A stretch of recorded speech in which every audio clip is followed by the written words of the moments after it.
What would you do if the people you wanted to help turned around and hurt you instead? What if every step you took for goodness was met with stones, insults, and pain? This is not just any story. This is the true story of a man who walked through blood and tears, but still forgave those who hurt him. This is a story of the day of Taif, and how the prophet of mercy was tested like never before. After many years in Mecca, Prophet Muhammad had faced hardship after hardship. His people mocked him, rejected him, and even harmed his followers. But still, he was patient, calling them to Allah with love and truth. One day, when things became extremely difficult in Mecca, the prophet looked to a nearby city called Taif for hope. He thought, maybe they will listen. Maybe their hearts will be open.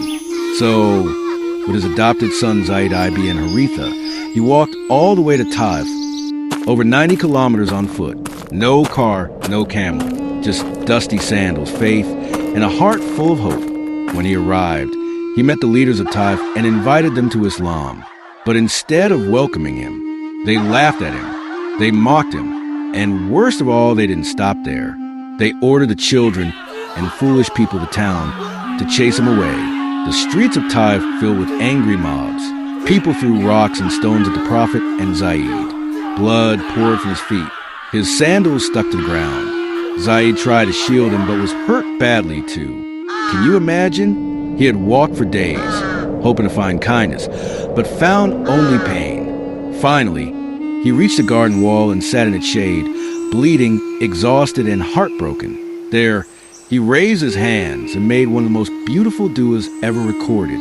"O Allah, I complain to you of my weakness, my lack of strength, and how people humiliate me.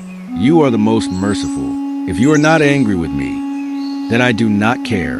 But your mercy is more open to me." Even in that pain, he was not angry at the people. He was only concerned about whether Allah was pleased with him. The owners of the garden saw him and felt sorry. They sent a Christian slave named Adas to give him grapes. When Adas heard the prophet say Bismillah before eating, he was amazed. People here don't say that he said. The prophet asked, "Where are you from?" "Oh, Adas," he replied, "from Nineveh." The prophet smiled and said, "That's the city of Yunus, the prophet of Allah." Adas was shocked. "How do you know that?" And at that moment, he realized this was no ordinary man. He kissed the prophet's head and hands. Though Taif had rejected him, this small moment showed that Allah had not abandoned him. Later, when Angel Jibril came and offered to crush Taif between the mountains, the prophet said something that shows his incredible heart. "No, I hope that from their children will come people who worship Allah alone." Even when he bled, he still hoped for goodness and guidance for those who hurt him. The prophet was sent as a mercy to the worlds.